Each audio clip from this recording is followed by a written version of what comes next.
여러분 안녕하십니까. 4월 17일 넘치는 우리 교회 매일 묵상 시작하도록 하겠습니다.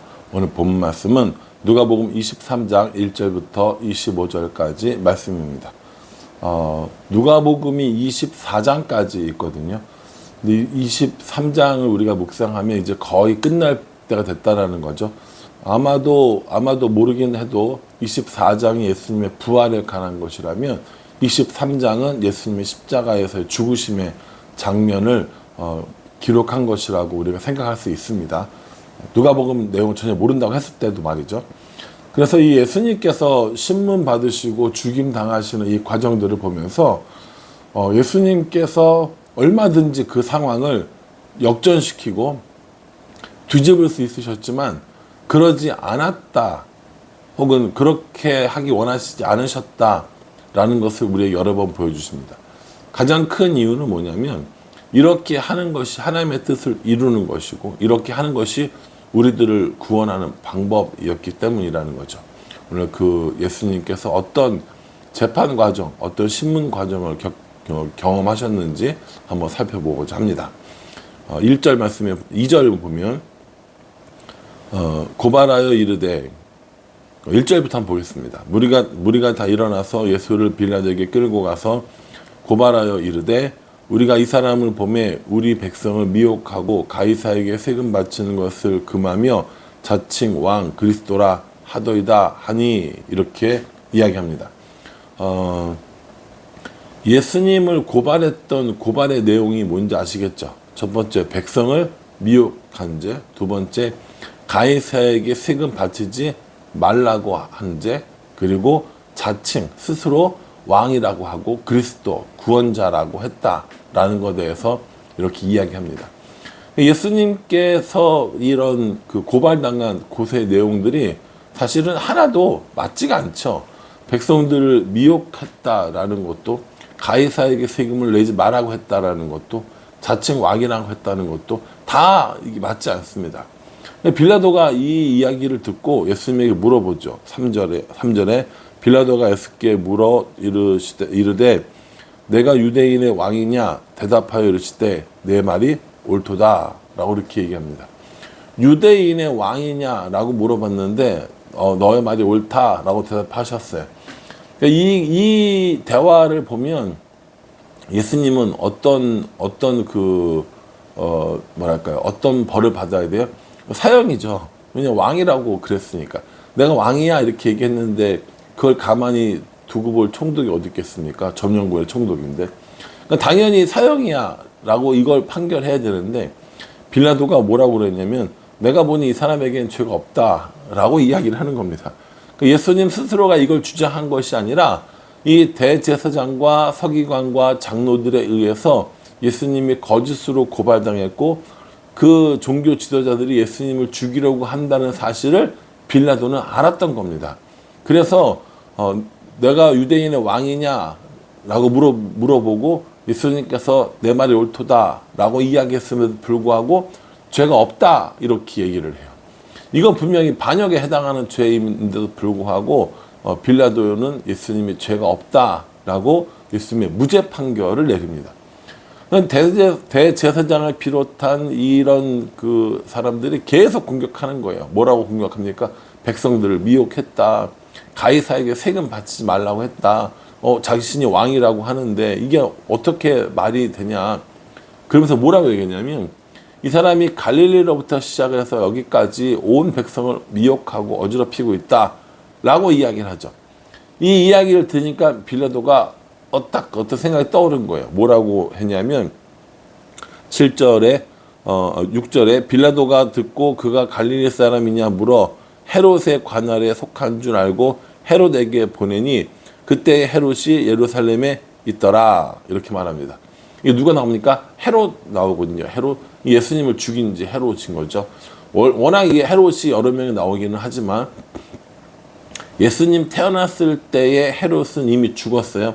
그리고 이제 예수님께서 사역하실 때 헤롯은 한 지역을 다스리는 왕이었습니다. 분봉왕 헤롯인 거죠.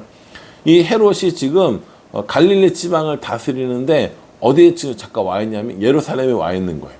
그러니까 빌라도가 그 얘기를 듣고 헤롯이 관나라는 지방에 있는 사람이야? 갈릴리 사람이야? 그럼 헤롯한테 보내라고 하면서 헤롯에게 보내버리죠. 헤롯은 이 일을 굉장히 기뻐했습니다. 왜냐하면 유명한 인사였거든요. 예수님이 그 당시에 굉장히 유명 인사였기 때문에 만나보고 싶었던 거예요. 근데 사실은 이 만나려고 하니까 어떤 거리가 없었는데 이렇게 예수님을 만나게 됐죠. 헤롯이 예수님께 원했던 건 뭐였냐면 기적이었습니다. 아주 특별한 기적을 경험하는 거, 그게 이제 헤롯이 그렇게 하기를 바랐던 것이죠. 근데 예수님께서 헤롯에게 가서 말을 한마디도 안 하시는 거예요. 대꾸도 안 하시고 반응도 없고 아무 얘기도 안 하십니다. 그러니까 어떻게 합니까? 헤롯이 화가 나겠어요? 화가 안 나겠어요? 화가 나죠. 그래서 11절에 보면 헤롯이 그 군인들과 함께 예수를 업신여기며 희롱하고 빛난 옷을 입혀 빌라도에게 도로 보내니 이렇게 얘기합니다. 헤롯이 자기가 이야기하는데 대꾸도 안 해주고 자기가 이야기하는데 이적도 안 보여주고 이러니까 군인들과 함께 희롱하고 욕보이고 빛나는 옷을 입혀, 그러니까 이게 놀리는 거죠. 이렇게 해서 빌라도에게 다시 보냅니다. 되게 웃긴 건 빌라도하고 헤롯하고 평상시에는 원수같이 지냈는데 이때는 누굽니까? 이때는 친구가 됐다고 이야기합니다. 둘이 죽이 맞은 거죠. 생각이 맞은 거죠. 다시 빌라도에게 돌아와서 예수님께 또 그 재판을 해달라고 얘기를 하니까 이 빌라도가 뭐라고 이야기하냐면 14절에 이르되 너희가 이 사람이 백성을 미혹하는 자라 하여 내게 끌고 왔도다. 보라, 내가 너희 앞에서 신문하였을 때 너희가 고발하는 일에 대하여 이 사람에게서는 죄를 찾지 못하였고, 이렇게 얘기합니다. 두 번째 빌라도에게 갔는데 죄를 찾지 못했다라는 겁니다. 여전히 무죄라는 거죠. 백성을 미혹했다라는 것도 무죄, 왕이라고 한 것도 무죄, 가이사에게 세금을 바치지 말라고 했다는 것도 무죄라고 이렇게 총독이 이야기를 하고 선포를 한 겁니다. 그러니까 어떻게 합니까? 그냥 풀어줘가 아니라 때려서 풀어주겠다 이렇게 이야기하는 거죠. 그래서 사람들이 계속해서 이렇게 소리 지릅니다. 이 대제사장과 이런 종교 지도자들이 사람들을 매수를 했겠죠. 분위기를 그쪽으로 몰고 갔을 거고, 이 군중심리라는 게 있지 않습니까? 사람들이 이 예수님이 메시아라면 지금 이 상황을 어떻게든지 바꾸고 변경시키고 역전시켜서 예수님이 우리의 왕이신 걸 보여줄 거야 라고 생각했는데 예수님께서 아무 말도 하지 않으시고 이 자신에게 쓰여진 혐의를 다 인정하시는 모습을 보니까 사람들 딴에는 배신감이 들었겠죠. 그래서 어떻게 합니까? 이 예수님을 죽이라고 요구합니다. 18절이요. 우리가 일제히 소리 질러 이르되 이 사람을 없이 하고 바라바를 우리에게 놓아주소서라고 얘기합니다. 6월절이라고 하는 6월절 같은 큰 명절이 되면 죄인 하나를 풀어주는 관습이 있었어요. 오늘날 말하면 대통령 사명 같은 거죠. 한 명만 놓아주는데 예수님을 놓아주기를 원했지만 빌라도는요. 사람들은 예수님 대신에 바라바를 놓아주기 원했습니다. 바라바는 밀란과 살인 죄목으로 감옥에 갇혀 있었던 사람이었다라는 거죠. 이렇게 바라바를 놓아달라고 하니까 이 빌라도 입장에서는 그럴 수 없다. 예수를 놓아주겠다라고 하니까 사람들이 뭐라고 합니까? 21절에 그들은 소리질러 이르되 그를 십자가에 못 박게 하소서, 십자가에 못 박게 하소서 하는지라 라고 이렇게 얘기합니다. 빌라도는 끊임없이 놓아주려고 했습니다. 사람들은 끊임없이 요구를 했고요. 빌라도가 이건 자신의 책임이 아니라 라고 이야기할 정도로 빌라도는 놓아주려고 했으나 끊임없이 사람들은 예수님을 십자가에서 죽이기를 원하셨죠. 오늘날 우리가 그 사도신경에도 보면요. 본디오 빌라도에게 고난을 받으사라고 이야기가 나오거든요. 그러니까 여러분 얼마나 이 본디오 빌라도는 좀 한편 생각하면 억울하겠다라는 생각도 저는 개인적으로 듭니다. 빌라도는 놓아주려고 했거든요. 그리고 사람들에게 이 예수의 죽음에 대해서 난 책임이 없다라고 하는 장면들도 있단 말이에요. 그럼에도 불구하고 이스라엘 백성들이 원했는데 왜 우리는 본디오 빌라도에게 권한을 받았다라고 지금도 이야기하는 건가 라고 생각하면 24절에요. 이에 빌라도가 그들이 구하는 대로 하기를 언도하고 이렇게 이야기합니다. 이게 무슨 얘기가 되는 거냐면 원래대로 하자면 예수님을 죽일 권리는 유대인들에게 있지 않습니다. 그들이 재판하는 이 사내들인 공회, 다시 말해서 이 유대인들의 재판 시간에는 재판 기간에는 누군가를 죽일 수 있는 권한이 없단 말이에요.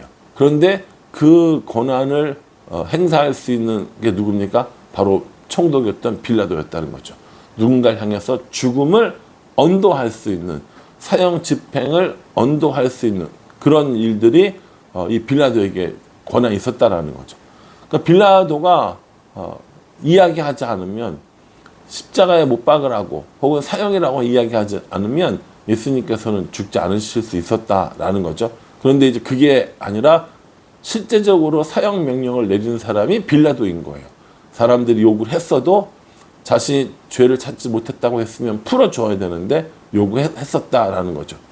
그러면 이 빌라도가 예수님의 요구를 따라 사람들의 요구와 반대되고 예수님을 풀어줄 그럴 만한 일들이 있었느냐? 없었죠. 그럴 수는 없었습니다.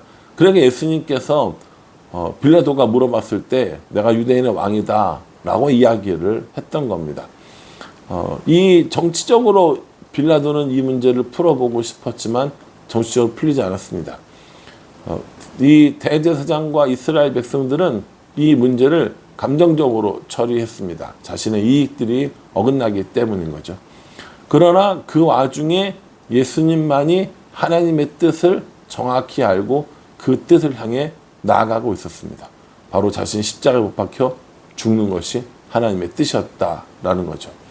우리는 여러 가지 생각들을 참 많이 합니다. 여러 가지 것들을 고려합니다. 정치적으로, 경제적으로, 뭐 다른 사람들과의 관계. 그러나 그 모든 것들보다 우선되어지는 건 하나님의 뜻이라는 걸 예수님이 우리에게 보여주고 계시는 겁니다. 빌라도는 빌라도대로, 헤롯은 헤롯대로, 이스라엘 사람들은 이스라엘 사람대로 각각 다 자신들의 입맛에 맞게, 자신들의 생각에 맞게 뭔가를 해보려고 하지만 예수님은 오직 하나님의 뜻이 자신의 삶 가운데 이루어지기를 원하셨습니다. 그래서 빌라도가 내가 유대인의 왕이냐라고 물어볼 때 순순히 그 말이 맞다라고 이야기하신 겁니다. 이제 이 재판이 끝나고 예수님을 넘겨줬기 때문에 예수님이 십자가를 지러 가실 겁니다. 내일 본문에 그 십자가 지는 이야기가 나올 텐데 여러분 그 본문도 함께 묵상하시면서 우리를 위하여 십자가를 지신 것이 하나님의 뜻을 이루기 위한 예수님의 사역이었다라는 사실을 기억하시면서 저 여러분 모두가 우리도 하나님의 뜻을 이루며 살아가는, 하나님의 계획을 따라 살아가는 그런 우리 모두가 되기를 주님의 이름으로 축복합니다. 기도하겠습니다. 하나님, 십자가를 지시기 위해서 재판받는 모습을 우리가 함께 살펴봤습니다. 빌라도의 신문, 사람들의 조롱, 헤롯의 이런 어이없는 행동들을 보면서 예수님께서 이 상황을 충분히 역전시킬 수 있음에도 불구하고 하나님의 뜻을 이루기 위한 예수님의 순종하심을 보게 됩니다. 나는 어떤지, 우리는 어떤지 우리 자신들을 돌아보며 우리도 그렇게 순종하며 살아가고 하나님의 뜻을 이루기 위해 살아가는 우리가 될 수 있도록 은혜 베풀어 주시옵소서. 예수님의 이름으로 기도합니다. 아멘. 예, 이 말씀 묵상하시면서요, 우리를 위하여 그 고난과 그 조롱의 십자가를 참으신 예수 그리스도를 깊이 묵상하는 우리 모두가 되기를 간절한 마음으로 기도하겠습니다. 감사합니다.